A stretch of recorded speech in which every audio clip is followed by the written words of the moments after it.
Chris, 4 years with the programme, you started out with GB in the B division. Now here we are on the cusp of Eurobasket finals. I mean, there was always a plan, but did you expect it to go quite this smoothly to get to the point where GB are now mixing it with the big boys?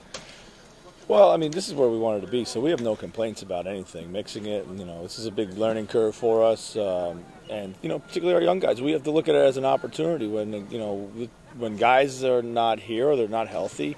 We got to go with what we got, and I thought our guys stepped up and played well for the most part. I mean, we didn't finish the job, but we had a hard time doing it for 40 minutes.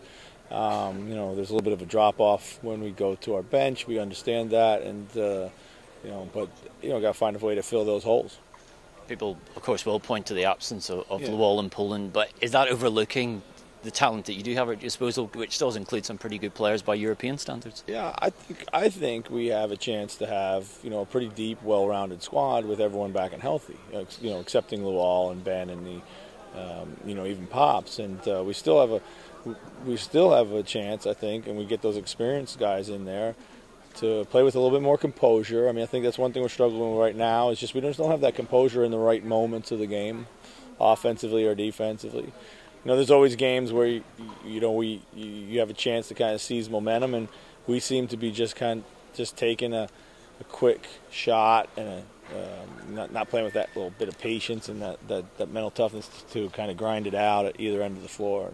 But that's typical of a young team, and that's something we have to learn, and that's something we've learned here. The important thing is to put it in action as we go forward. Now, the difficult part with that is we're playing some pretty elite teams coming up. Assuming you've got your full strength side for game one in Poland, assess a little bit our chances, because it's almost a little bit of a step in the unknown for GB. We've not been here at this point. It's a tough group, but how do you feel about it? Well, it is a tough group, and I don't know how I feel about it at the moment. We're not going to win any games by 20, so we're going to have to learn how to win close games. So making the small plays in the right moments is going to be big. Spain, Slovenia and Serbia, I mean, it is a tough job. Talk a little bit about each of those teams. Well, Spain, class of the competition, I think that's fair to say. With or without Gasol, they still have plenty of weapons to be extremely highly favored. Slovenia, a lot of experience. Okay, they got a bulk of NBA talent too. Serbia, young, but always going to give you everything they got, with a lot of flexibility to their lineup and a lot of young guys that just know how to play and play hard. How big a positive should we take GB being there for British basketball? I mean, you've been around the league and the country for a long time, with starting off with Sheffield. I mean, are you seeing this as maybe the spark that can ignite British basketball into that big time era we've all looked for?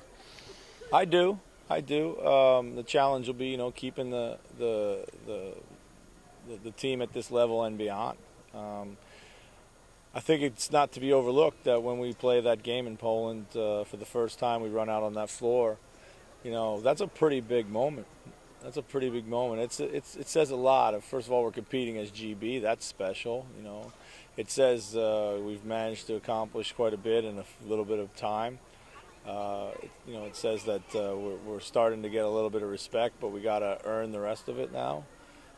But mostly, everybody who's been through this program from day one should feel really proud, because they, in some way, shape, or form along the way, has helped us to achieve that. And that's what you want in a national program. You need a lot of people pitching in, whether it be players or support from all the proper agencies.